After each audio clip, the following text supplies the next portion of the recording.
So here's our function, and we want to take its derivative. Now, you could use the quotient rule, of course. There's nothing wrong with that. But there are some people who can't remember or don't want to remember the quotient rule. And the good news for such people is that they don't have to.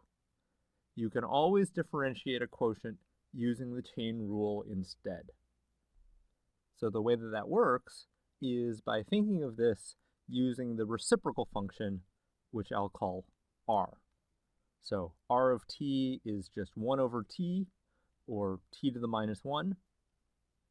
And then our h becomes not r of x, but r of u, where u is this expression x squared plus x.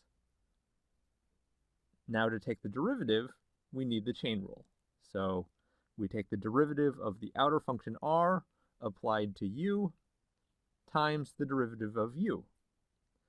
And the derivative of r is, just using the power rule, minus 1 over t squared.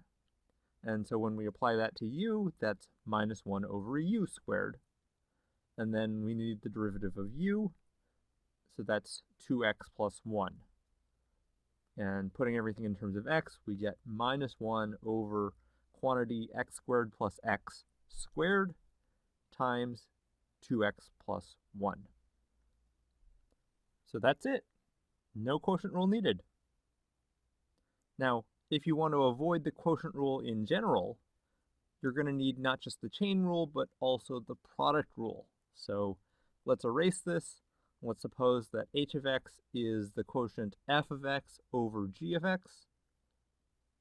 But if we don't want to use the quotient rule, then we should rewrite this as f of x times the reciprocal of g of x. And now we can see that we can start differentiating this using the product rule.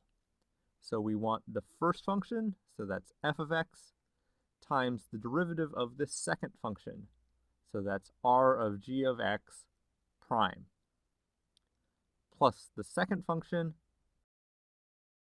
times the derivative of the first function. So we get f of x times, and then for this derivative we need the chain rule here.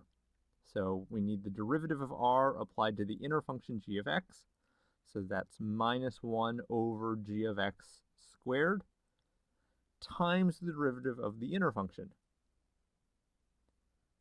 And then over here, I'm going to rewrite r of g of x as 1 over g of x times f prime of x. And so now if we put everything over the common denominator, which is g of x squared, then on top we're going to get minus f of x times g prime of x, and then the term on the right is now f prime of x times g of x. And this is exactly the quotient rule. So if you ever forget it, now you know how to work without it. Sound good?